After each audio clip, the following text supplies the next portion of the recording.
The youth are the most underinsured in Kenya. While some are unable to grasp the seriousness of risk management, others are not even aware that some insurance products are designed with the needs and future requirements of young people in mind. Unless these young minds are educated on the need for insurance uptake, the status quo shall remain. The stories that make you go,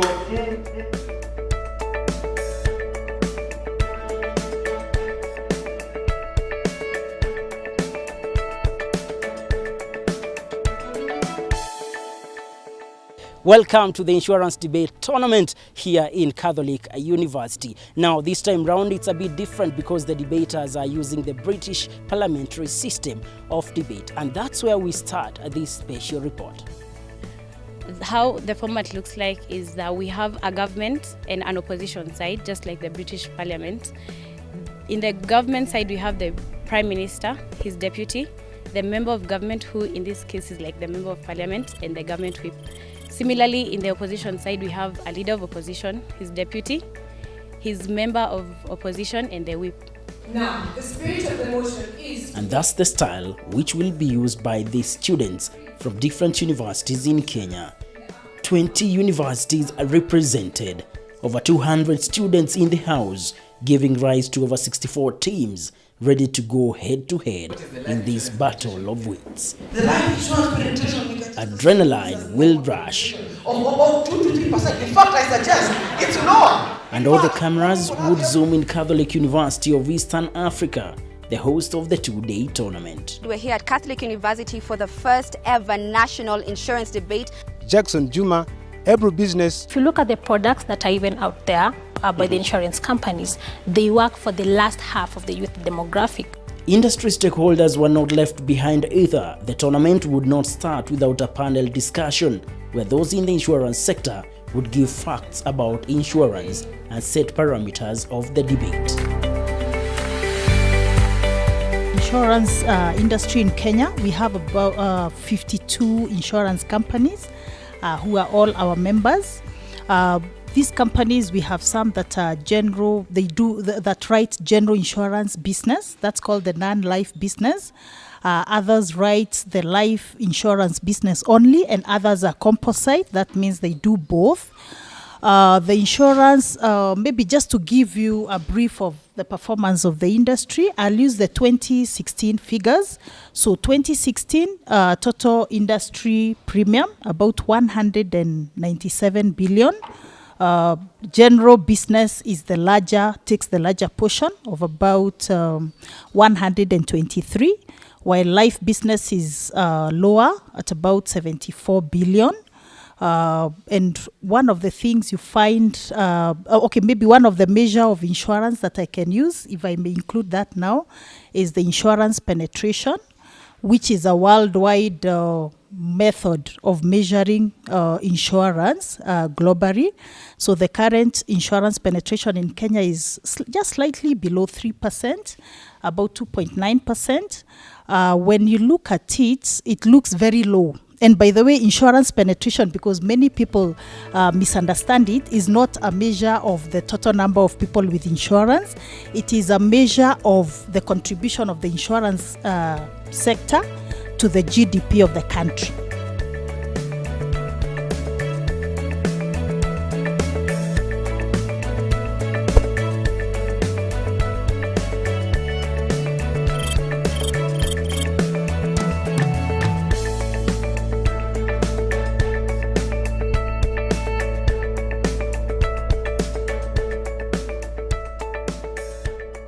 We have insurance covers that target the youth. I know the misconception with insurance products is that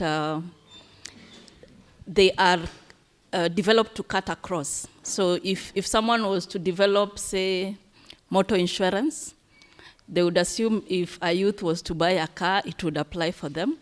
But then with time, now people are starting to generate products that are more youth-specific, that are basically just targeted towards the needs of growing individuals who still maybe don't have jobs or still are going through their studies. So I am actually aware that the products of this nature are not as many, but they're actually there.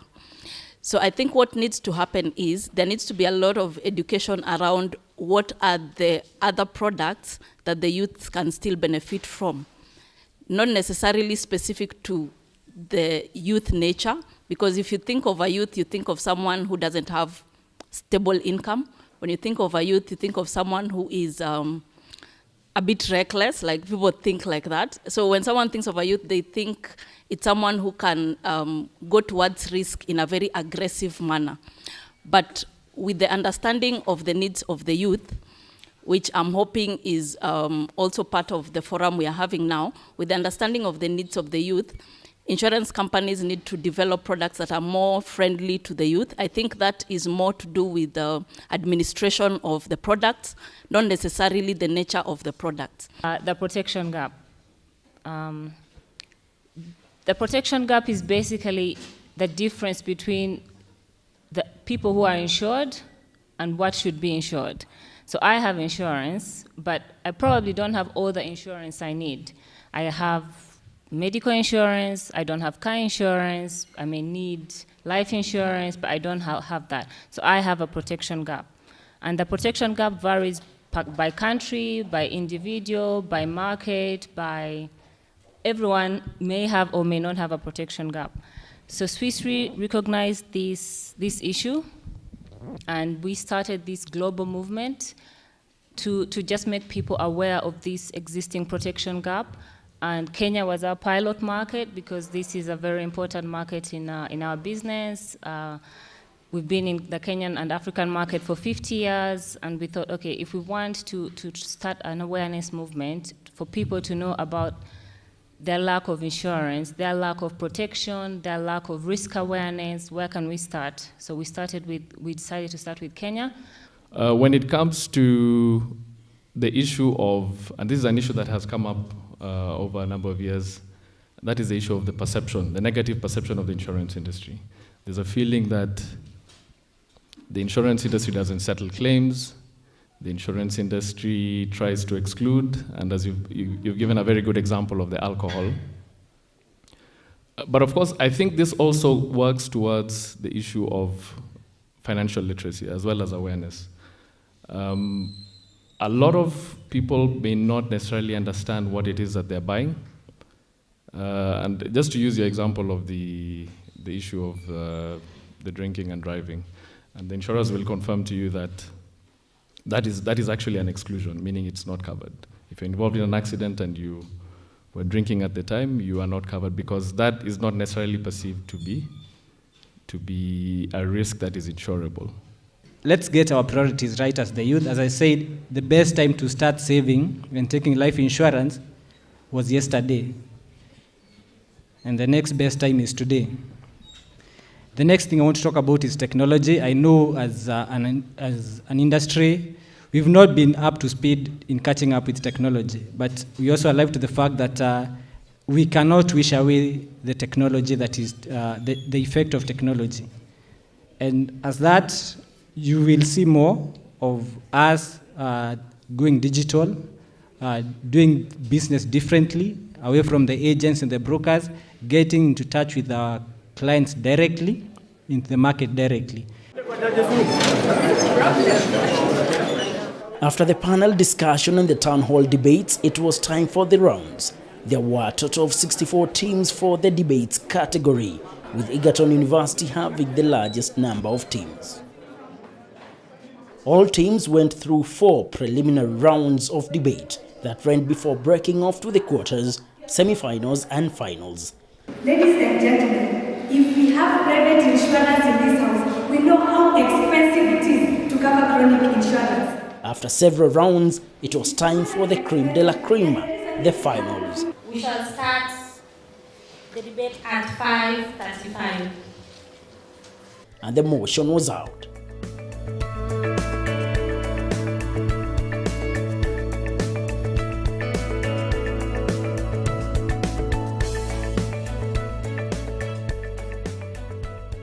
We say that a cost-benefit analysis and a reduction in these insurance premiums will increase the government's burden of taking care of families that have no breadwinner. The government has to pay families sometimes medical insurance. Sometimes government is giving money to old people who have no insurance every month. We reduce the burden if these people have life insurance because we don't need our help. Would we rather lose our taxes and protect our citizens? Would we rather lose our taxes and increase awareness on insurance? Would we rather have better families living under better living standards or have increased profit or increased taxes for the government? My member of opposition said this, that we are opposing this motion because it will be favoring private companies to gain profits. And the solution is we want to reduce the cost of doing business in Kenya markets. How? Nobody said. Our how is by IRA, the regulatory authority established in 2006 through PPOs. We are partnership, a holistic approach between all insurance providers and the companies. And because America has implemented it, USA, through the Obamacare. And you all like copying American accents. Why can't you copy such a thing? Then they went from January 2019, and first you are increasing awareness, and there is no funds. We don't even need money because this is a negotiation and an agreement. And the benefits, first, reduce premiums by insurance companies, which will lead to higher uptake of insurance and increase past the global average of 60 to 70%, and the increased penetration and reduction in the protection gap. And the clashes, the opportunity cost versus cost analysis, that's stage 3 of our journey. The opening opposition say that we are going to forgo 10 billion shillings in taxes for more awareness as a result. And the cost analysis of the so-called cost analysis by the Deputy Prime Minister involved having just awareness through a 5% from the tax relief. And that is money not collected, so I wonder how.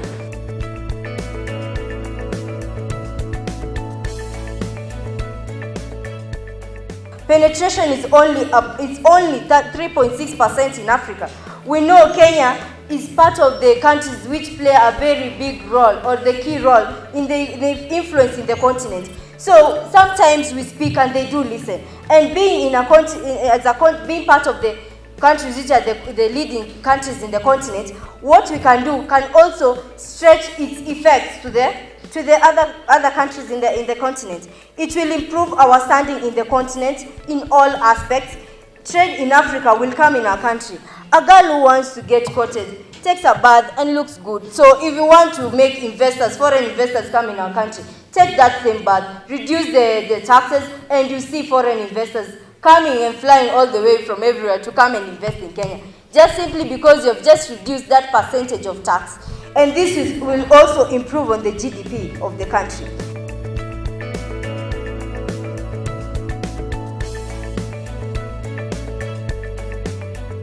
Member of government has come here and mentioned, oh, we are benefiting the mwananchi. How does reducing the tax relief to a company help the common mwananchi who doesn't own that company? We oppose this motion in totality, whereby by reducing tax relief, first of all, you're reducing the government revenue. You're favoring private companies to continue gaining profit at the expense of a common mwananchi.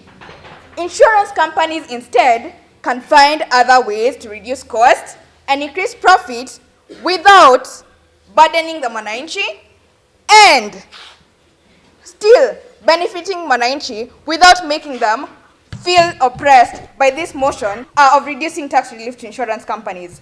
And one thing that the government, I would like to make it open, is that life insurance companies also offer other types of insurance packages. These include health insurance, life insurance packages, investment plans.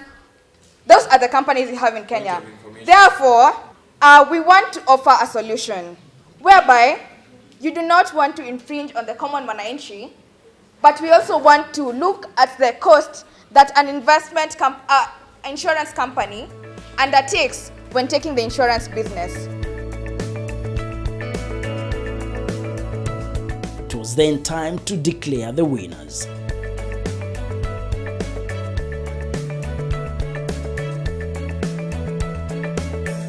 Without keeping all of you really anxious, the team that came fourth, or the team number 4 in this tournament, was closing opposition.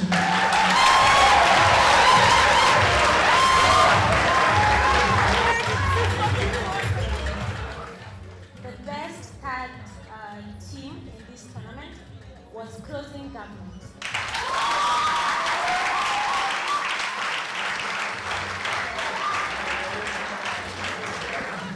number 1 in the final round of this tournament was opening opposition.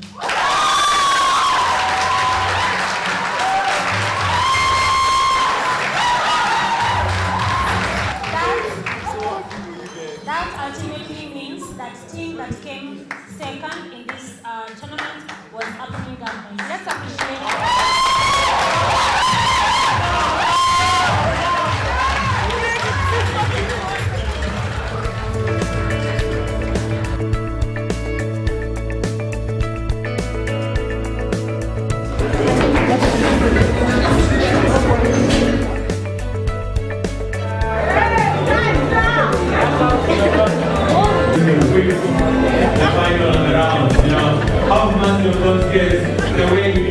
Insurance debate was extremely enlightening. I like that there were many insurance players who were here and they sensitized us on all the information. As the roles I play, I would say I deputized Greg because he's pretty much my coach in debate. In fact, this is my first debate and I actually won, so I'm finding it really unbelievable. But really, we did a lot of teamwork and I think both our efforts carried the team. It's really a great honor to win such a competition, this size, and with all the participants. I mean, it's amazing. It's amazing. So, okay, whatever we did, we just believed. We knew we had prepared well, and we knew that our ideas are actually good. And I think the ideas are most relevant to this because we are looking for solutions. Yeah, so it wasn't so much about style and flair, and we had to come up with policies to especially address the protection gap that it's now becoming an issue. And as one of the organizers mentioned here, the Kenya was chosen alongside Colombia and India as one of the pilot projects for this event. So we did our best. We gave our policies, and we proposed that we look at it not only from a tax angle, but from various other angles. I'm definitely going to get involved in more debates. It's very good speaking practice, and it develops your oratory skills, which is lovely. We're both law students, we're both in the same class, so we've definitely learned a lot more on insurance, a lot more on how to put across your points in a way that you sway people towards your opinion. It's not just having good points, it's swaying the people. So we've really learned a lot. Also recognized were 2 overall best speakers. The best male and female speaker tying at points 301 each. The best male is Peter Kilonzo.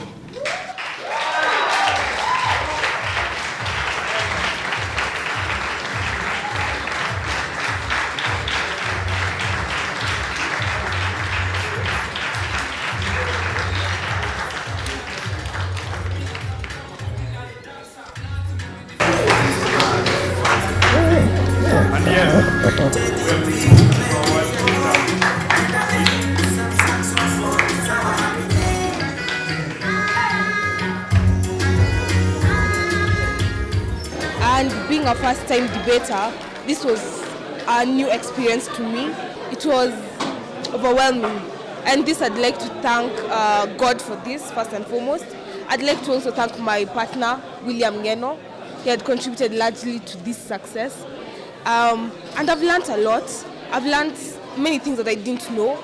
I've learned of something known as endowment insurance. I've learned of agriculture insurance, some things that I didn't know, and it has added value to me as an individual. I study law at Strathmore University, first-year student, and I think KNDC, by providing such platforms, is a way of encouraging youth to speak out on issues to do with insurance, to get more informed on issues to do with insurance. And for the first time, the debaters had a chance to judge the judges, and Felix Simba emerged the debaters' favorite judge. And if you think it was by chance, then you may be wrong. It's been a good journey. The first tournament that we ever participated in was the InterVarsity Law Challenge, whereby at that time we didn't perform so well, we didn't go past the preliminary. Then we had some Scholars Festival where we became the runners-up. After that we had the Human Rights Debate, we became the top, where we got an opportunity to work with Amnesty International, promoting human rights through that one. And then we went to the Pan-African Debate, and we became the first team ever from East Africa to make it to the finals. Yes, the debaters went home smiling. Winners from every category received cash prizes amounting to 85,000 Kenya shillings. As the tournament came to an end, the organizers of the event were hopeful that every year will see such a debate meant to educate the young people on the need to partake in insurance.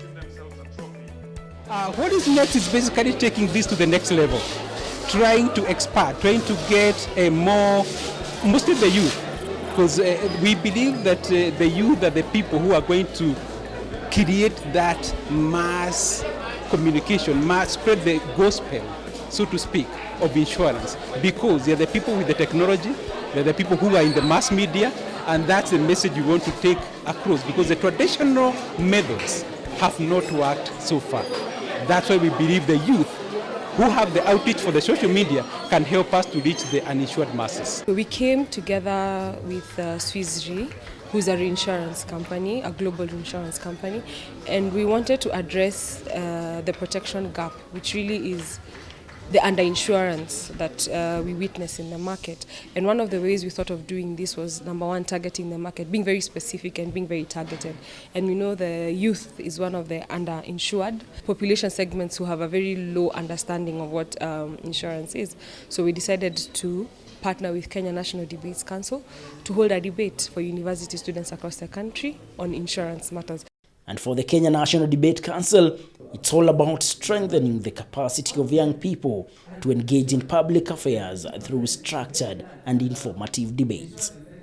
As KNDC, we believe in the need to articulate a better Kenya. After months of training and planning, we have finally come to this moment which has allowed us the chance to talk about insurance.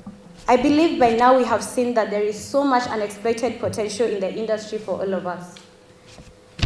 It is my belief, therefore, that we shall continue this conversation after today.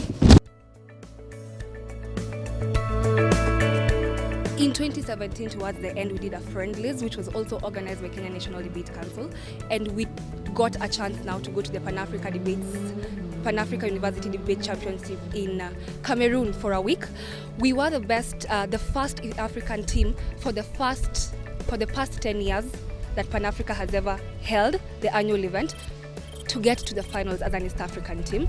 And in the finals, I also emerged as the best Kenyan speaker.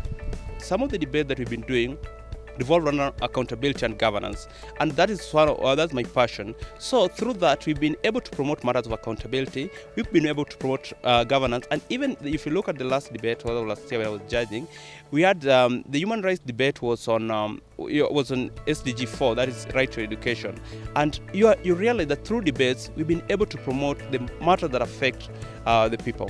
My highest moment debate happened about last year from December 7th to 12th.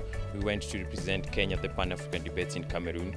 I've always wanted debates to make me fly, and fly it did. The Kenya National Debate Council gave me that platform to give that speech, that I have a dream speech.